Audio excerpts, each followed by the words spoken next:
السلام علیکم ناظرین، میں محمد اسلم حسین سیاست کی عالمی خبروں میں آپ سب کا استقبال کرتا ہوں۔ امریکہ کے صدر ڈونلڈ ٹرمپ نے وفاقی محکمہ تعلیم کو ختم کرنے کے ایک ایگزیکٹو آرڈر پر دستخط کیے ہیں۔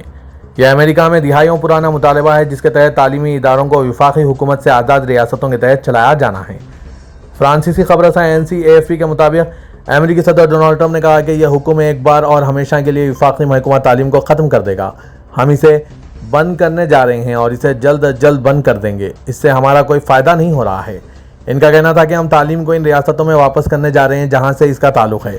1979 میں قائم کیے گئے محکمہ تعلیم کو کانگریس کی منظوری کے بغیر بند نہیں کیا جا سکتا تھا۔ ہم اس حکم نامے کے بعد صدر ٹرمپ کو یہ اختیار حاصل ہو گیا ہے کہ وہ اسے فنڈز اور عملے سے محروم کر دیں گے۔ یہ اقدام امریکی صدر ڈونلڈ ٹرمپ کی مہم کے وعدوں اور حکومت کے اب تک کے سب سے سخت اقدامات میں سے ایک ہے جسے وہ اپنے مشیر ایلن مسک کی مدد سے انجام دے رہے ہیں۔ اس حکم نامے میں سیکریٹری تعلیم لینڈا میک موہن کو ہدایت دی گئی ہے کہ محکمہ تعلیم کو بند کرنے اور ریاستوں کو تعلیمی اتھارٹی واپس کرنے کے لیے تمام ضروری اقدامات کریں۔ جمہوریت پسندوں اور ماہرین تعلیم نے صدر ٹرمپ کے اس اقدام کی سخت مذمت کی ہے۔ برطانیہ کے ہیترو ایئرپورٹ آج جمعے کی صبح ایک سب اسٹیشن میں ہوئی آتش زدگی کے بعد 24 گھنٹے کے لیے مکمل طور پر بند کر دیا گیا۔ فرانسیسی خبر رساں ادارے AFP نے حکام کے حوالے سے کہا ہے کہ یہ آگ لندن کے مغرب میں واقع ایئرپورٹ کو بجلی فراہم کرنے والے اسٹیشن سے میں لگی۔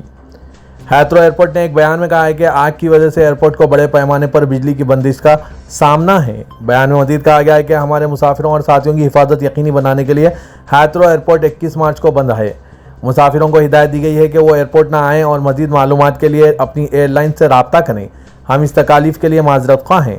لندن فائر بریگیڈ نے کہا ہے کہ ہیز کے سب اسٹیشن میں جو لندن کے بلڈنگ کے قریب واقع ہے بڑے پیمانے پر آگ لگی ہے۔ سوشل میڈیا پر شیئر ویڈیوز میں ہیترو ایئرپورٹ میں بند دکانوں اور سنسان راہداریوں کو دیکھا گیا۔ لندن فائر بریگیڈ کے اسسٹنٹ کمشنر پیٹ گولبورن نے کہا ہے کہ آگ کی وجہ سے بجلی کی بندش ہوئی ہے جس سے بہت سے گھر اور مقامی کاروبار متاثر ہوئے ہیں۔ ہم اداروں کے ساتھ مل کر خلل کو کم کرنے کے لیے کام کر رہے ہیں۔ ایک بیان میں کہا گیا ہے کہ یہ ایک بڑا واقعہ اور ہمارے فائر فائٹرز مشکل صورتحال میں کام کر رہے ہیں تاکہ آگ پر جلد قابو پایا جا سکے۔ برطانوی utility company Scottish and southern electric networks نے اپنی ویب سائٹ پر کہا ہے کہ غیر متوقع بجلی کی بندش کی وجہ سے علاقے میں 16,000 سے زیادہ گھروں کو بجلی کی فراہمی متاثر ہوئی ہے۔ ہیترو ایئرپورٹ سے سالانہ 80 ملین مسافر سفر کرتے ہیں۔ ایئرپورٹ آپریٹر کے مطابق روزانہ تقریباً 1300 پروازیں اڑان بھرتی ہے اور لینڈ کرتی ہے۔ روس میں کرملن نے کہا ہے کہ امریکہ اور روس کے درمیان آئندہ مذاکرات اتوار یا اگلے ہفتے کے اوائل میں ہو سکتے ہیں کیونکہ واشنگٹن آنے والے دنوں میں کیف کے ساتھ بھی بات چیت کرے گا۔ کرملن کے ترجمان پیسکوف نے کہا ہے کہ یہ اگلے ہفتے کا آغاز ہو سکتا ہے۔ ترجمان نے یورپی ممالک پر یہ بھی الزام عائد کیا کہ وہ امن کی تلاش کے بجائے خود کو ہتھیار بنانے کی منصوبہ بندی کر رہے ہیں جب فوجی سربراہان یوکرین کے دفاع پر تبادلہ خیال کرنے کے لیے برطانیہ میں جمع ہوئے۔ پیسکوف نے کہا کہ زیادہ تر برسلز اور یورپی دارالحکومتوں سے ملنے والے اشارے یورپ کو فوجی اڈہ بنانے کے منصوبوں سے متعلق ہے۔ ان کا مزید کہنا تھا کہ یورپ نے خود کو فوج کی شکل دے دی ہے اور کسی حد تک جنگی جتھا بن چکا ہے۔ یورپی یونین کے رہنماؤں کے سربراہ اجلاس کے راستے میں سبکدوش ہونے والے جرمن چانسلر اولاف شولز نے کہا ہے کہ یورپ کو واشنگٹن اور ماسکو کے درمیان کسی بھی بات چیت سے قطعی نظر یوکرین کی بھرپور حمایت جاری رکھنی چاہیے تاکہ اس بات کو یقینی بنایا جا سکے کہ کیف مضبوط پوزیشن میں آ جائے اور جنگ بندی برقرار رہے۔ اس کا مطلب یہ ہے کہ یوکرین اپنی آزادی اور خود مختاری کا دفاع کر سکتا ہے اور یہ کہ وہ اپنا راستہ خود طے کرتا ہے اور اپنے رہنماؤں کا انتخاب کرتا ہے۔ انہوں نے مزید کہا کہ دفاعی اور بنیادی ڈھانچے کے اخراجات میں اضافے کے لیے جرمنی کے ممکنہ مستقبل کے اتحاد کی طرف سے طے شدہ قرض پیکیج سے اس کا ایک اہم حصہ ہے۔ یونین کی خارجہ پالیسی کے سربراہ کاجا کلاس نے تجویز دی ہے کہ یوکرین کے لیے حمایت کا مظاہرہ کارروائیوں کے ذریعے کیا جانا چاہیے، خاص طور پر گولہ بارود کی شکل میں جس کی اس جنگ زدہ ملک کو ضرورت ہے۔ تیونس کے صدر قیس سعید نے آج وزیر اعظم کامل مدوری کو برطرف کر دیا۔ ان کے دفتر سے جاری کیے گئے ایک بیان میں کہا گیا ہے کہ ملک بڑے معاشی مسائل سے دوچار ہے۔ ایک سرکاری اعلان میں کہا گیا کہ مدوری جنہیں گزشتہ اگست میں کابینہ میں بڑے رد و بدل کے دوران مقرر کیا گیا تھا، ان کی جگہ سرا زعفرانی زنزری کو مقرر کیا گیا ہے جو پہلے پبلک ورکس کے وزیر تھے۔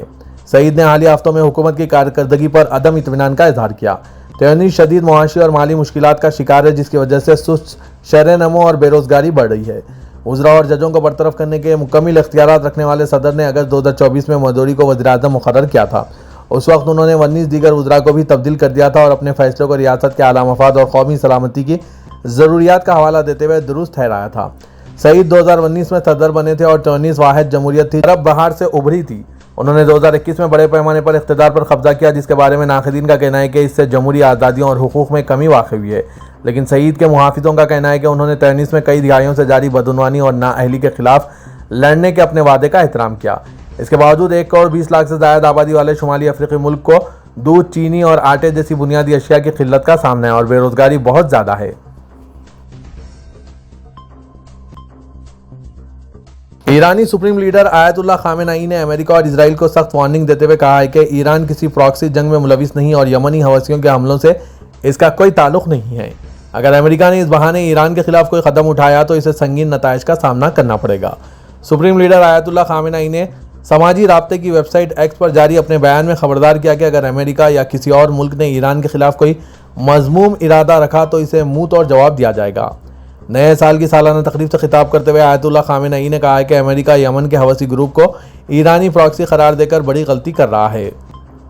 انہوں نے کہا ہے کہ ایران کو کسی پراکسی کی ضرورت نہیں، یمن اپنے مقاصد رکھتا ہے اور خطے میں حماسی گروہوں کے اپنے محرکات ہیں۔ انہوں نے واضح کیا کہ ایران نے کبھی کسی ملک پر جنگ مسلط نہیں کی، لیکن اگر کسی نے ایران کے خلاف کوئی جارحیت کی تو اسے بھرپور جواب دیا جائے گا۔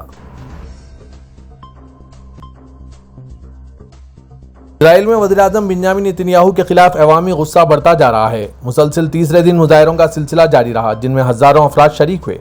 تل ابیب اور یروشلم میں ہوئے ان احتجاجی مظاہروں کے دوران پولیس اور مظاہرین کے درمیان شدید جھڑپیں پیش آئی۔ پولیس نے مظاہرین پر واٹر کینن استعمال کیا اور متعدد افراد کو گرفتار کر لیا۔ یہ مظاہرے اسرائیلی خفیہ ایجنسی شائن بیٹ کے سربراہ رونین بار کی برطرفی اور غزہ پر دوبارہ حملوں کے فیصلے کے خلاف کیے جا رہے ہیں۔ مظاہرین کا کہنا ہے کہ نتنیاہو کی حکومت 59 اسرائیلی قیدیوں کو غزہ سے واپس لانے میں ناکام ہو چکی ہے اور ملک کو آمرانہ طرز حکمرانی کی جانب لے جا رہی ہے۔ وزیراعظم بنیامین نتنیاہو کے حامی اور مخالفین کے درمیان شدید تلخ کلامی اور ہاتھا پائی بھی ہوئی، جس سے اسرائیل میں بڑھتی ہوئی سیاسی تقسیم واضح ہو رہی ہے۔ تل ابیب میں واقع کریا ملٹری ہیڈ کوارٹر کے باہر بھی بڑے احتجاج کی منصوبہ بندی کی جا رہی ہے، جہاں عوام نتنیاہو کے حالیہ فیصلوں کے خلاف اپنی ناراضگی کا اظہار کر رہے ہیں۔ سعودی وزیر اسلامی امور شیخ ڈاکٹر عبداللطیف بن عبدالعزیز آل شیخ نے مکہ مکرمہ کی مزید 167 مساجد میں آج جمعہ اور عید کی نماز ادا کرنے کے احکامات صادر کر دیے تھے۔ سعودی خبررساں ادارے SPA کے مطابق وزیر اسلامی امور آل شیخ نے مسجد حرم میں زائرین بڑی تعداد کے پیش نظر شہر مکہ کی ان مساجد میں جہاں عام دنوں میں نماز جمعہ کے اجتماع نہیں ہوتے ہیں، وہاں آج یا 21 رمضان سے نماز جمعہ ادا کرنے کی ہدایت دی تھی۔ مکہ مکرمہ میں زائرین کی بڑی تعداد کو سہولت فراہم کرتے ہوئے شہر کے مختلف علاقوں میں موجود مساجد کی تعداد 849 ہو جائے گی، جہاں جمعہ اور عید الفطر کی نماز ادا کی جائے گی تاکہ زائرین اپنی سہولت کے مطابق رہائش سے قریبی مساجد میں جمعہ اور عید کی نماز ادا کر سکتے ہیں۔ وزارت اسلامی امور نے مینٹیننس کمپنیوں کو ہدایت دی ہے کہ وہ شہر کی ان مساجد میں جہاں جمعہ اور عید کی نماز ادا کرنے کی ہدایت دی گئی ہے، وہاں مستقل بنیادوں پر اصلاح و مرمت کا کام مکمل کر لیں تاکہ زائرین کو کسی قسم کی دشواری کا سامنا نہ کرنا پڑے۔ علاوہ ازیں آج جمعے کے خطبے کے لیے ان مساجد میں خطبہ کی تعیناتی کے احکامات بھی صادر کر دیے گئے تھے۔ سعودی ٹرانسپورٹ جنرل اتھارٹی نے رمضان المبارک کے دوران ہیوی ٹرکس ڈرائیوروں کے اوقات کار میں کمی کرتے ہوئے ایک دن میں 9 گھنٹے سے زیادہ ڈرائیونگ نہ کرنے کی ہدایت جاری کی۔ اخبار 24 کے مطابق اتھارٹی کا کہنا ہے کہ کمپنیوں کی انتظامیہ قوانین پر سختی سے عمل کریں، ٹرک ڈرائیوروں سے روزانہ 9 گھنٹے سے زیادہ ڈرائیونگ نہ کرائی جائے، انتہائی ضرورت پڑنے پر دورانیہ 10 گھنٹے ہفتے میں صرف 2 بار کیا جا سکتا ہے۔ اتھارٹی کا مزید کہنا تھا کہ ایک ہفتے میں ڈرائیوروں کے کام کا دورانیہ 56 گھنٹے سے زیادہ نہ ہو۔ ضوابط میں مزید کہا گیا ہے کہ مسلسل 4 گھنٹے ڈرائیونگ کے بعد 45 منٹ آرام کرنا ضروری ہوگا، جبکہ 24 گھنٹے کے مرحلے وار ڈرائیونگ کے بعد 11 گھنٹے آرام کرنا ہوگا۔ ٹرانسپورٹ اتھارٹی نے ٹرکوں کو روڈ پر لانے سے قبل ان کا فنی معائنہ کرانے کی بھی ہدایت دی ہے، جن میں ہیڈ اور بیک لائٹ، سائیڈر بریکس اور دیگر حفاظتی سسٹم شامل ہیں۔ اتھارٹی کا کہنا تھا کہ حفاظتی اقدامات کے تحت ڈرائیوروں کو آرام کرنے کے ضوابط مقرر کیے ہیں، جن پر عمل کرنا ہر ٹرانسپورٹ کمپنی کے لیے ضروری ہے۔ سعودی عرب کے الجوف ریجن میں رضاکار تنظیم کی جانب سے شہر کے مختلف شاہراہوں پر لوگوں میں افطار پیکٹ تقسیم کرنے کا سلسلہ جاری ہے۔ سعودی خبررساں ادارے SPA کے مطابق رضاکار تنظیم کے ذریعے مختلف عمر کے 241 رضاکاروں نے 12 فیلڈ سائٹس پر 22,800 افطار پیکٹس تقسیم کیے۔ رضاکار تنظیم کے اہلکاروں نے رمضان المبارک کے 2 عشروں کے دوران 9,617 گھنٹے رضاکارانہ خدمات انجام دی۔ احسان پلیٹ فارم کے تعاون سے علاقے کے رضاکار مختلف اہم و مصروف شاہراہوں پر افطار کے وقت سے کچھ دیر قبل پہنچ جاتے ہیں، تاکہ روزے داروں کو افطاری مہیا کی جا سکے۔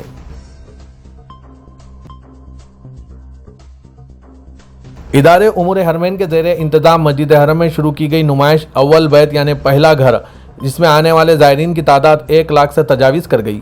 سعودی خبررساں NCSPA کے مطابق مسجد حرم کی تیسری سعودی توسیعی گیٹ شاہ عبداللہ نمبر 100 کی جانب نمائش کا اہتمام کیا گیا ہے، جس میں حضرت ابراہیم علیہ السلام سے لے کر عصر حاضر تک مختلف ادوار میں کعبہ شریف میں ہوئے تعمیرات و توسیع کی تاریخ کو انتہائی منفرد انداز میں دکھایا گیا۔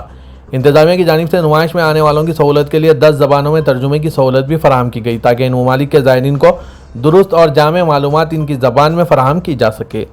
حرمین انتظامیہ کی جانب سے کعبہ شریف کی تعمیر کے مختلف مراحل کو ڈیجیٹل اسکرینز کے ذریعے پیش کیا جا رہا ہے، جسے زائرین بے حد پسند کر رہے ہیں۔ بنگلہ دیش کی عبوری حکومت کا کہنا ہے کہ اس کا معزول وزیر اعظم شیخ حسینہ واجد کی سیاسی جماعت پر پابندی عائد کرنے کا کوئی ارادہ نہیں ہے۔ فرانسیسی خبررساں ادارے AFP کے مطابق گزشتہ سال طلبہ تحریک نے شیخ حسینہ واجد کی حکومت کا تختہ الٹ دیا تھا، جس کے بعد ان کی پارٹی پر پابندی لگانے کا مطالبہ کیا جا رہا تھا۔ شیخ حسینہ کی عوامی لیگ پر ان کے 15 سالہ دور حکومت میں انسانی حقوق کی خلاف ورزیوں کا الزام عائد کیا گیا۔ ان کی حکومت نے گزشتہ سال کی احتجاجی تحریک پر کریک ڈاؤن کیا، جس میں 800 سے زائد افراد ہلاک ہوئے تھے۔ اپنے ساتھیوں کی موت پر ابھی تک غمزدہ طلبہ رہنماؤں نے شیخ حسینہ واجد کی پارٹی کو کالا دم قرار دینے کا مطالبہ کیا، لیکن نوبل انعام یافتہ اور نگران حکومت کے رہنما محمد یونس نے کہا ہے کہ ان کا ایسا کرنے کا کوئی ارادہ نہیں ہے۔ ایک حکومتی بیان میں کہا گیا کہ سابقہ حکومت میں جن افراد پر قتل اور انسانیت کے خلاف جرائم کا الزام ہے، ان کے خلاف بنگلہ دیش کی عدالتوں میں مقدمہ چلایا جائے گا۔